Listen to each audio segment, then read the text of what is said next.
이 시간 우리에게 주시는 하나님의 말씀입니다. 에베소서 3장 6절에서 9절까지 말씀입니다. 제가 가진 성경은 신약 312년에 있습니다. 에베소서 3장 6절에서 9절까지 말씀을 하나님의 말씀을 보도록 하겠습니다. 이는 이방인들이 복음으로 말미암아 그리스도 예수 안에서 함께 상속자가 되고 함께 지체가 되고 함께 약속에 참여하는 자가 됨이라. 이 복음을 위하여 그의 능력이 역사하신 대로 내게 주신 하나님의 은혜의 선물을 따라 내가 일꾼이 되었노라. 모든 성도 중에 지극히 작은 자보다 더 작은 나에게 이 은혜를 주신 것은 측량할 수 없는 그리스도의 풍성함을 이방인에게 전하게 하시고 영원부터 만물을 창조하신 하나님 속에 감추어졌던 비밀의 경륜이 어떠한 것을 드러내게 하려 하심이라. 아멘.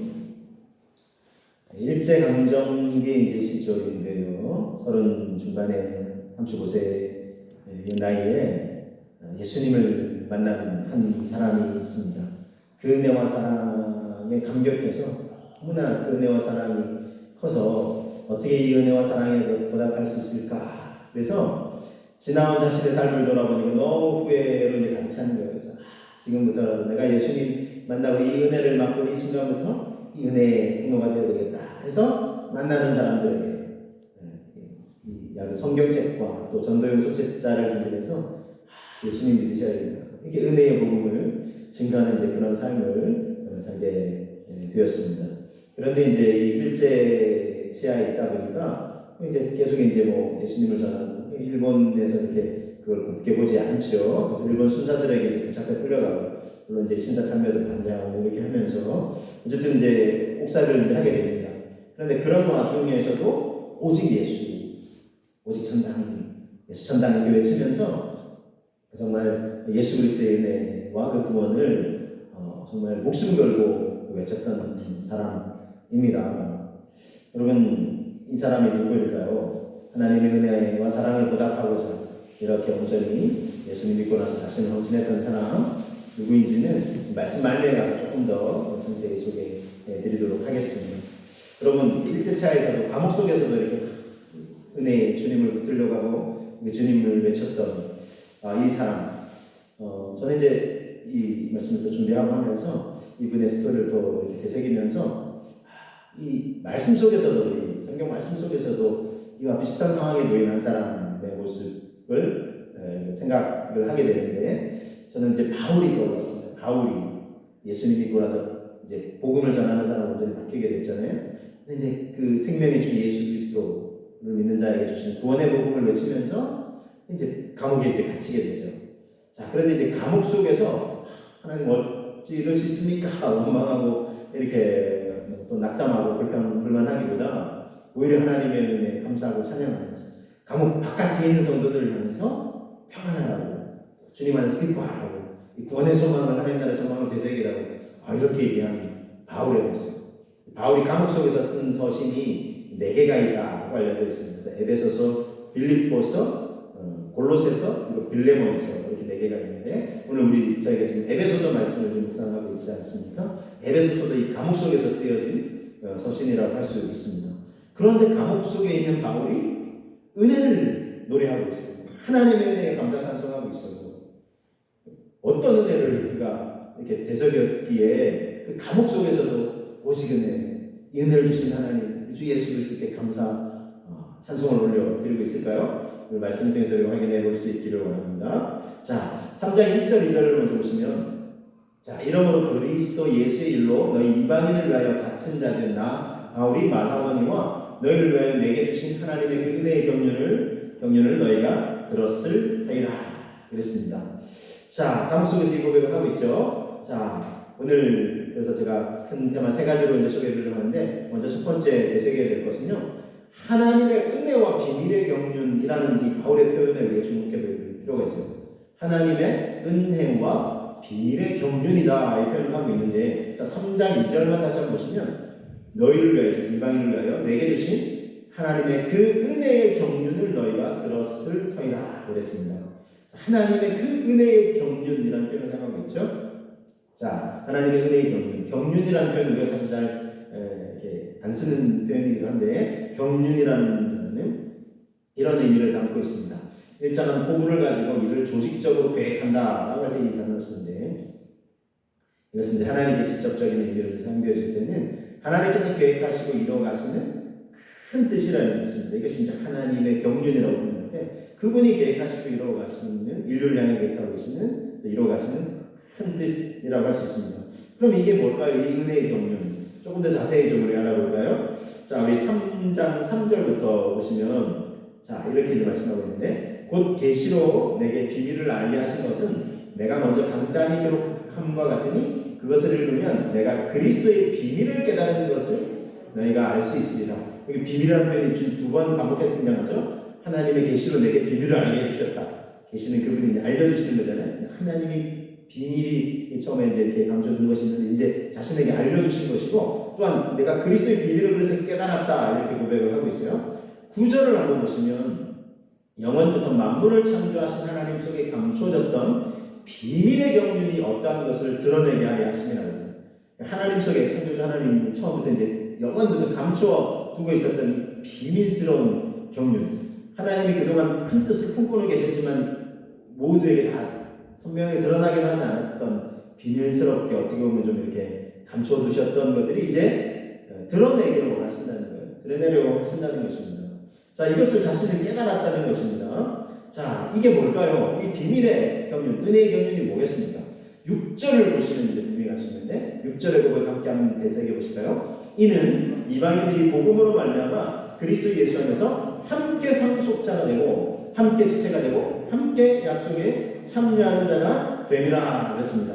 자, 뭐겠습니까? 이 비밀의 경륜은 이방인들이 복음, 즉 그리스도 예수 그리스도께서 우리를 위해서 유대인만 아니라 온 인류를 위해서 이방인을 포함한 온 인류를 위해서 이 땅에 오시고 인류의 구원을 위해서 제사함을 위해서 십자가에서 피를 죽으시고 우리 죄를 담당해 주셨죠. 죽음으로 끝난 것이 아니라 부활의 권능으로 사흘 만에 다시 사셔서 모든 인류가 들어가는 이 사망의 권세를 이기시고 우리에게 부활 영생의 소망이 있다는 것을 우리 제시해 주셨고 이걸 믿기만 하면 죄사함 받고 구원받고 영원한 하나님의 나라를 이제 함께 상속자가 돼서 누릴 수 있다는 것입니다.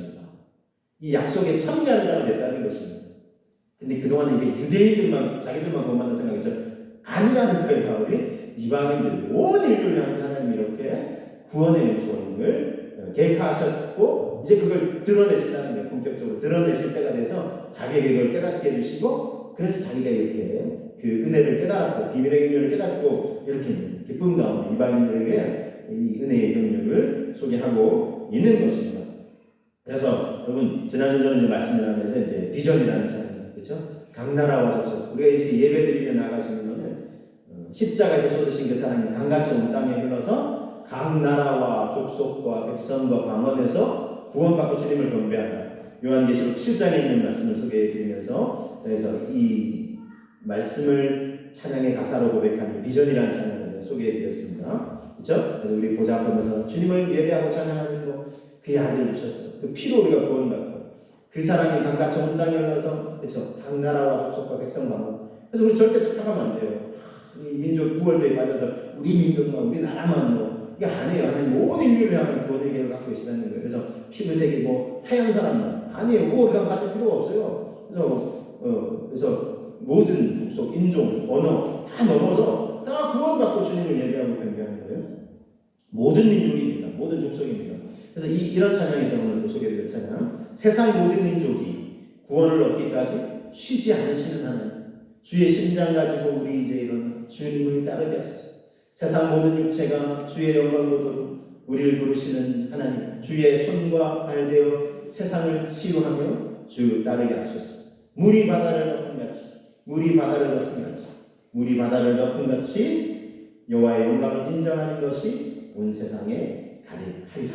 이 한 성의 고백을 또한 우리 함께 되새길 수 있기를 원합니다. 이게 성경의 메시지를 찬양의 가사로 고백하고 있는 그런 찬양입니다. 바울은 이 크신 하나님의 은혜의 경륜을 깨달았다는 거예요. 그래서 처음부터 깨달았던 게 아니에요. 바울도 자기도 이제 유대인이죠. 정통 이제 유대인이고 물론 이제 로마의 시민권을 함께 가지고 있는 사람이었는데 그래서 유대인들만 구원을 얻는다. 자기 구약율법에 정통해서 배웠으니까 유대인들만 구원 얻는데 무슨 예수 믿는 사람들이 누구나 예수 믿으면 구원 얻는다. 그러니까 이제 바울이 처음에 그거를 자기가 인정할 수 없었죠. 그래서 예수 믿는 자들 저것들 하면서 다 잡아다가 목에 가두지 죽이든지 하려고 했던 그런 사람이었어요. 그렇죠? 그렇지만 그런 자신이 부활의 주님을 주 영장으로 완전히 꼬꾸라져서 바뀌면서 예수님이 정말 우리 인류의 죄를 위해서 십자가에 죽으시고 부활하신 것이 맞구나. 하나님의 아들이 맞구나. 우리를 구원해 주려 인도하신 분이 맞구나 하면서 이제 완전히 뒤바뀌게 된 거잖아요. 그리고는 주여 유시오니까 나는 네가 핍박하는 예수다. 그래서 주여 제가 무엇을 해야 됩니까? 했더니 나는 너를 이방인들에게 복음을 전하기 위해 택한 나의 그릇이다. 이렇게 말씀하고 그 부르심을 듣고 이제 사명감을 가지고 이방인들에게 온 인류에게 복음을 전하겠다. 땅끝까지 복음을 전하겠다. 이런 사람으로 바뀌게 됐잖아요. 그래서 여러분 그 은혜가 흘러와서 이 십자가의 사랑이 강같이 온 땅에 흘러와서 지금 저와 여러분들이 이렇게 하나님을 예배하고 있는 거 아니겠습니까? 그 이스라엘 제게만 갇혀 있었다면 우리는 여전히 복음을 들을 수가 없었겠죠. 근데 그 복음이 흘러서 우리에게까지, 나에게까지 흘러와서 우리가 지금 복음을 듣고 예수 그리스도의 십자가의 죽으심과 부활의 복음을 믿고 구원받고 하나님의 자녀가 되어서 영원한 하나님 나라를 상속받는 자, 약속에 참여하는 자가 돼서 이렇게 하나님 앞에 나아올 수 있다는 것. 여러분, 은혜가 아닐 수가 없는 것입니다. 우리는 이 은혜를 받고 누리는 사람들인 줄로 믿습니다. 할렐루야. 얼마나 감사합니다. 저는 생각하기에 너무나 감사해요. 나에게까지, 우리에게까지 흘러와서 이 은혜에 참여하는 자가 되었으니 얼마나 감사하냐는 것입니다. 바울이 바로 이 은혜를 고백하고 있는 것입니다. 자기도 참 예수님 맡겨하는 자였는데 이 은혜를 주신 걸 감사하는 고백하고 있고요. 자, 그래서 바울이 더 나아가서 이 은혜를 고백하고 있어요. 바울이 고백하는 두 번째 은혜의 고백은 이겁니다. 복음의 일꾼 삼아주신 은혜에 감사하고 있어요. 자, 에베소서 3장 7절 말씀을 통해서 한번 읽어볼게요. 이 복음을 위하여 그의 능력이 역사하시는 대로 내게 주신 하나님의 은혜의 선물을 따라 내가 일꾼이 되었노라. 이 고백을 하고 있어요. 이 복음, 모든 인류를 구원하시는 이 복음을 위해서 그의 능력이 역사하신 대로 내게 주신 하나님의 은혜의 선물을 따라 내가 일꾼이 되었다. 이 고백을 하고 있죠. 자, 여기서 일꾼이라는 복음은 헬라어로 이제 디아코노스라는 단어인데 종, 하인, 심부름꾼이라는 이 단어입니다. 자, 그런데 이 단어에서 집사를 의미하는 디컨이라는 영어 단어가 이제 생겨나게 되어 있어요. 그래서 교회의 직분 집사라고 하죠. 또는 가정의 집사라고 할 때도 이제 이 단어를 쓰는데 종, 하인, 심부름꾼이라는 것입니다. 그래서 여러분 우리가 일꾼이 되었어요. 하나님의 부르심을 받았어요. 집사나 다른 직분만이 아니라 교회를 섬기고, 그렇죠? 하나님 예배하면서 교회를 섬기고 또 복음을 전하는 사람이 되는 거, 이게 은혜가 또 아닐 수가 없다는 거예요. 하나님의 은혜는 우리를 그렇게 불러 주셨다는 것입니다.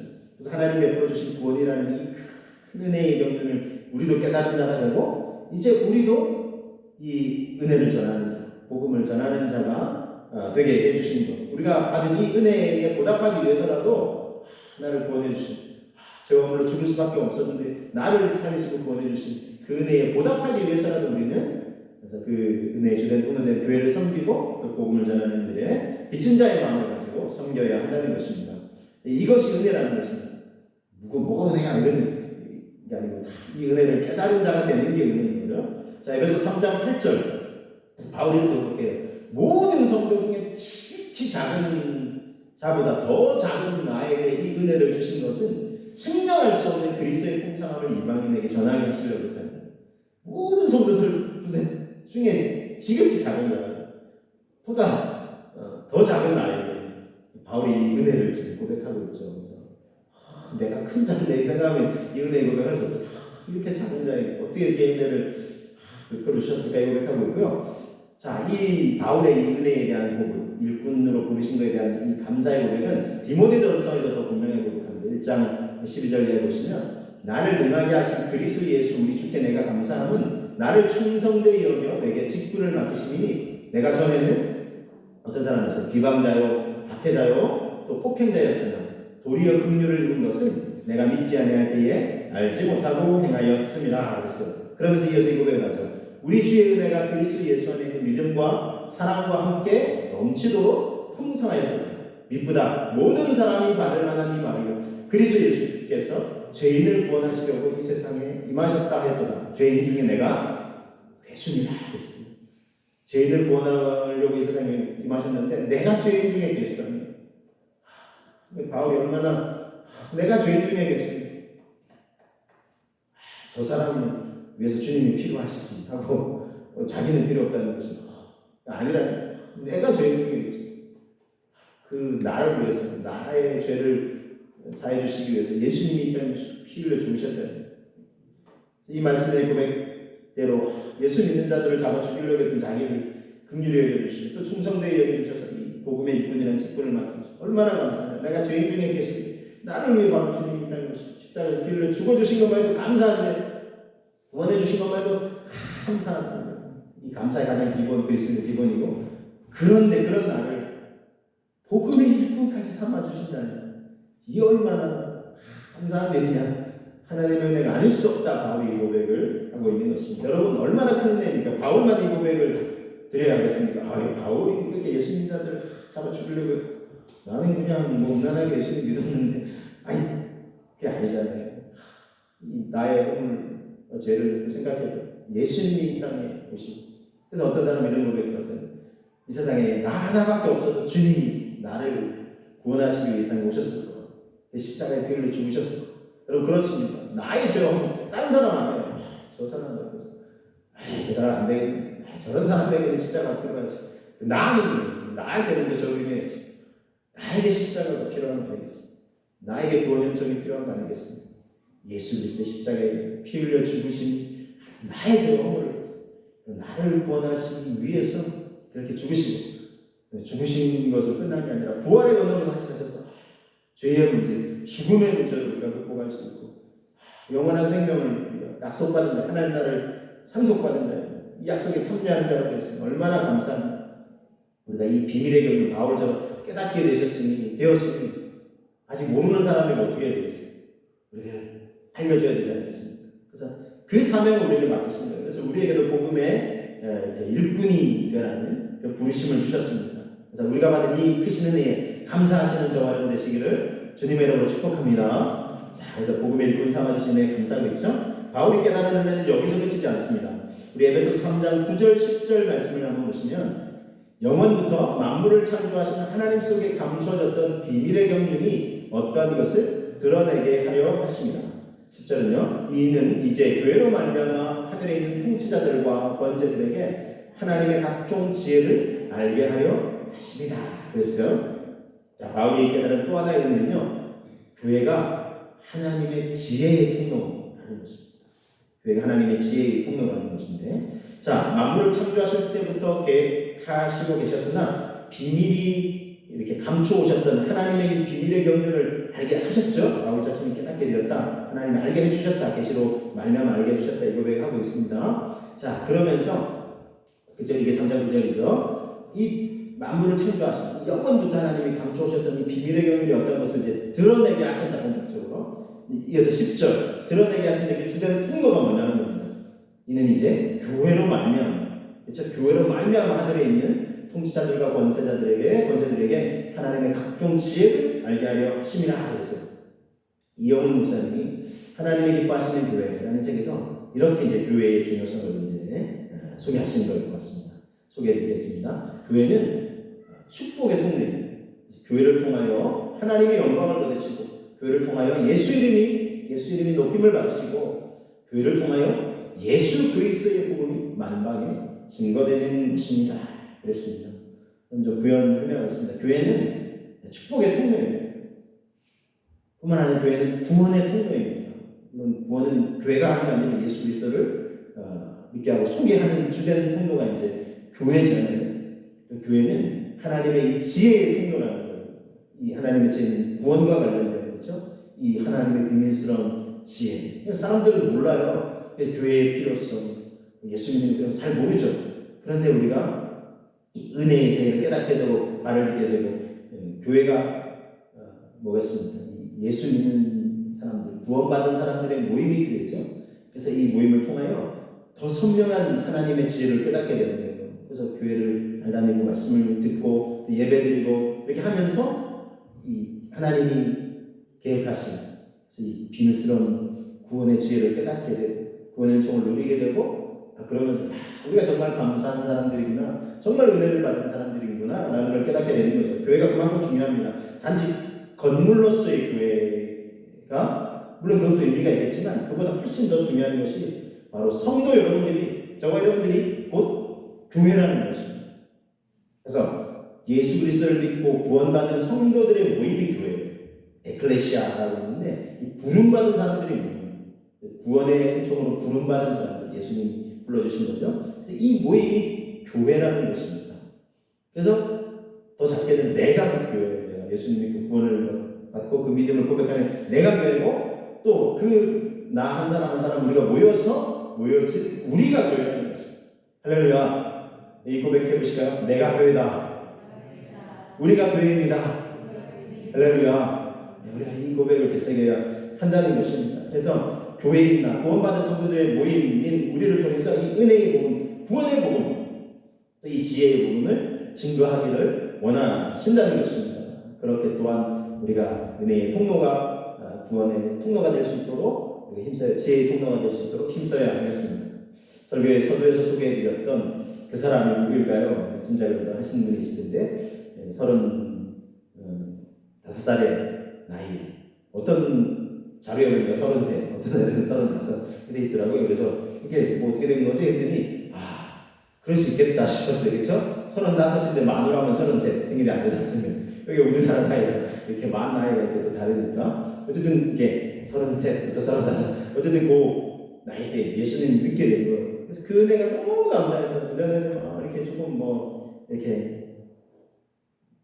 망나니 같은 삶도 살고 있고 자기 삶을 보니까, 그러는데 이제 예수님 믿고 그런 나를 구원해 주신 이 은혜에 너무 감사하고 감격해서 내가 그냥 있을 수 없지. 그래서 복음을 전해야 되겠다. 만나는 사람들에게 어떻게 이 구원의 복음을 전할 수 있을까? 그래서 이제 성경이라든지 얇은 전도용 소책자를 또 마련해가지고 예수님 믿으셔야 된다, 예수님 믿어야 구원을 된다고 이렇게 하면서, 이분의 이름이 이제 최봉석인데 우리에게는 최권능 목사님으로 잘 알려지신 분이세요. 근데 본명은 최봉석입니다.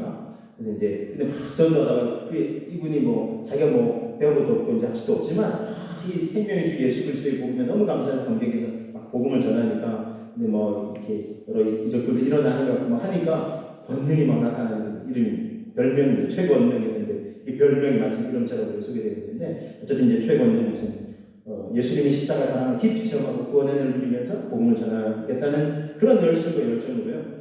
그래서 나중에 이제 늦게 또 신학교에 이제 들어갔어요. 그러면서 말씀을 배우고 졸업한 후에는 만주 지방으로 가서 파송을 받아서 12년 동안 그곳에 머물면서 열정을 다해 복음을 전하시고 교회를 세우는데 온전히 헌신했어요. 그래서 예수 믿는 사람들이 늘어나야 되고 교회가 세워져야 되면서 교회를 세우기 위해서 온전히 헌신했어요. 그래서 얼마나, 왜냐하면 교회가 하나님의 구원의 은혜의 지혜의 통로가 되어야 되니까 교회를 세웠는데 전심전력하면서 그렇게 헌신했다는 것입니다. 그리고 다시 돌아와서 이제 1차에서도 오직 예수천당, 예수천당만 외치면 다냐 이렇게 이제 그만했는데, 물론 오늘날에는 전도할 때 조금 더 지혜로울 필요도 있어요. 그러나 이분이 내가 뭐 배운 건 없고 내가 뭐 어떻게 뭐 이렇게 유창하게 뭐 이렇게 할 수 있는 건 없고, 그래도 저 영혼은 하나님께로 보내야 되고, 그런데 그 열심으로 그냥 외치는 거예요. 예수천당 이렇게 외치는 거예요. 이렇게 복음을 전하시다가 또 신사참배라고 하죠. 이 신사라는 것은 일본이 섬기는 신령을 모시고 제사를 지내는 장소를 의미하는데, 이 신사참배를 강요받았죠, 우리 일제체에서. 근데 그걸 결사 반대하신 거예요. 이건 우상 숭배다, 하나님 제일 싫어하시는 거예요. 이렇게 해서 이제 결사 반대를 하시다가 끌려가서 모진 고문을 이제 학대와 고문을 이제 당하시는 거죠. 고문을 당하시고 매를 맞을 때마다도 예수천당, 예수 구원만 외치신 거예요. 그러니까 이 수사가 이제 네가 지금 도대체 뭔데 그걸 외치냐고 하니까 내 안에는 예수님으로 가득 차서 예수님이 구원받는 천당 가는, 내가 그것이 내 안에 가득하기 때문에 아무리 나를 때리고 괴롭혀봐야 그 말밖에 못 들을 거예요. 여러분, 내 안에는, 우리 안에는 무엇으로 가득 차 있습니까? 저도 좀 반성이 되게 돼요. 내 안에, 우리 안에 예수 그리스도의 그 구원의 은총으로 가득 차서 누가 콕 찌른다고 막 혈기가 나오는 게 아니라 가끔 그렇죠? 사람이 이제 그런 게 나올 수 있지만 우리가 좀 더 이렇게 예수님으로 가득 찬 사람이 저의 그렇죠? 성질이 나오는 게 아니라 누가 붙질러도 예수님 구원받아야지. 내가 좀 손해 보는 것 같다. 저 사람을 구원하려면 내가 예수님의 사랑을 섬겨야지. 우리에게 이런 모습이 참 좋겠습니다. 어쨌든 이게 최봉석 최권능 목사님. 그래서 오직 예수 그리스도의 그 구원의 은혜로 가득하니까 누가 찌르고 때려도 예수님도 구원받아야 된다. 그 고백으로 이제 가득하신 분이셨는데, 그래서 5년간 감옥 생활과 모진 고문으로 몸이 쇠약해지셨어요. 1944년 4월에 감옥에서 풀려나게 되셨어요. 해방을 한 해 바로 앞두고. 근데 그의 이제 1944년 부활주의를 앞둔 4월 15일 낮에 하늘에서 나를 부르시고 계십니다. 하늘에서 날아오라고 전보가 라고 하시면서 이 찬송을 부르셨습니다. 고생과 수고가 다 지난 광명한 천국에 편이시고 주님을 모시고 나사는 영원히 빛나는 영광일세. 영광일세. 영광일세. 내가 누릴 영광일세. 은혜의 주 얼굴 배우는 지극한 영광 내 영광일세. 이 찬송을 고백하시면서 너무나 평온한 모습으로 눈을 감으시고 하나님 품에 안기셨습니다. 여러분, 이분의 이런 모습, 이런 삶을 우리가 조명해 보면서 참 불쌍하다. 여러분 이렇게 생각하겠습니까? 지금 고문당하다가 생을 그렇게 마음이 참 불쌍하구나. 아니죠, 여러분. 얼마나 영광스러운 삶입니까? 하나님께 참 영광을 올려드리는 그런 삶이 하나님 앞에 가서 참 고맙다고 나의 이름을 알려주고 많은 영혼을 구원하기 위해서 고맙다고 칭찬과 상급과 멸류관 받는 하나님을 영화롭게 하는 인생이 아니겠습니까? 여러분, 우리가 어떠한 인생을 살아야 하나님께 영광을 돌려드릴 수 있을지 참 좋은 예가 되는 분이 아닐 수가 없습니다.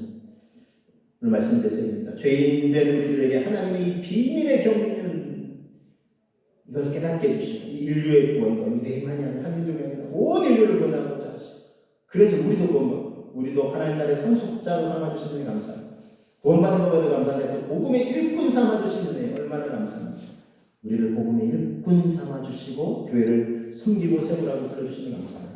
이 교회가 하나님의 지혜와 구원의 통로임을 깨닫고, 교회가 연약하고 부족할 수도 있어요. 그러나 이 교회를 세워가면서 하나님의 구원의 은총이 영혼들에게, 지역의 많은 영혼들이 흘러갈 수 있도록 내가 이 섬김을 감당해야 되겠다라고 하면서 교회의 기둥 같은 일꾼으로 교회의 섬김을 감당하면서 교회를 통해 복음을 전하시고자 하는 하나님의 그 은혜, 또한 비밀의 경륜을 다시 한번 되새기시면서 여기 계신 말씀을 접하십니다. 저와 우리 모두가 하나님의 이 비밀의 경륜을 깨닫고 구원받고 복음의 일꾼으로 세워주신 것 감사하면서 교회를 섬기고 세워가고 교회를 통해 복음과 하나님의 나라를 확장하는 귀한 도구로 쓰임받기를 다시 한번 다짐하시고 되새기시는, 그래서 하나님께 영광을 올려드리시는 저와 여러분들 우리 모두가 되시기를 주님의 이름으로 축복합니다. 우리 그렇게 될 수 있도록 함께 기도하겠습니다. 이 하나님의 크신 은혜의 경륜 비밀